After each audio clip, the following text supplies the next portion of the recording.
ఆడుతున్నారు అనుకో బాగా క్రికెట్ ఇంటర్నేషనల్గా ఆడుతున్నారు, మగవాడు మాత్రం క్రికెట్ గురించి బాగా ఉంటుంది. క్రికెట్ క్రికెట్ ఈ సీలు ఎన్ని ఉంటే వదిలేసేది దగ్గర ఫీల్ నేను కాబట్టి కూర్చుంటా. ఇప్పుడు పోగొట్టుకున్నావు రాకపోవడానికి కారణం అదే, నువ్వు ఫెయిల్ అవ్వడానికి కారణం అదే.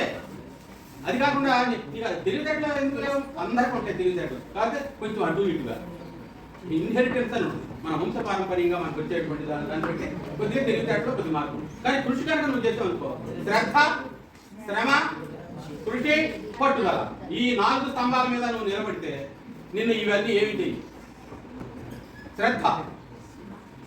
శ్రద్ధ ఉండాలి ఆ పని మీద, ఏ పని చేస్తే ఆ పని మీద. మనం ఇప్పుడు చదువు శ్రద్ధావాన్ లభతే జ్ఞానం సత్పర సంయతేంద్రియ జ్ఞానం లబ్ధ్వా పరాం శాంతిం అచిరేణాధిగచ్చతి.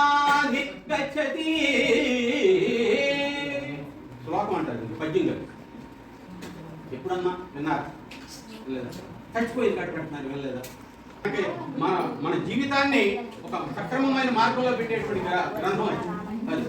దీంట్లో ఇది ఇప్పుడు మనకు కావాల్సింది శ్రద్ధావాన్ లభతే జ్ఞానం. జ్ఞానం అంటే చదువు అనుకుందాం, ఎవరికి వస్తుంది? శ్రద్ధ ఉన్నవాడు. శ్రద్ధ ఉండాలి దాని మీద, మనకు మనసు బాగా లగ్నం చేసేటట్టు. తత్వరస్థం యతేంద్రియ, నీకు ఇంద్రియ నిగ్రహం ఉండాలి జ్ఞానం రావాలంటే. ఇంద్రియాలు ఎన్ని ఇంద్రియాలు? అది ఇంగ్లీష్ ఏమంటారంటే ఆర్గాన్స్, 5 ఆర్గాన్స్. 5 ఆర్గాన్స్ ఏంటది?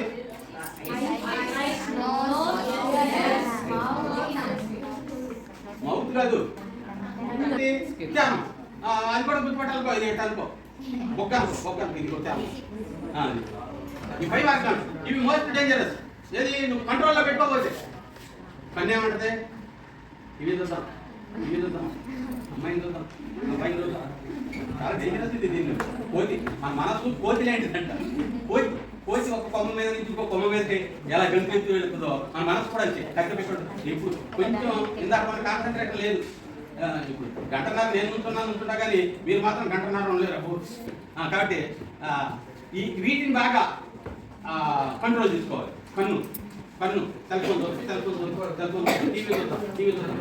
ఇప్పుడు అంతా సెల్ ఫోన్ కోలేగా, చూసాడయా ఇంట్లో కూర్చొని చూసుకో, నుంచుని చూసుకో, నడుస్తూ చూస్తున్నారు. ఎక్కడన్నా చూసారా?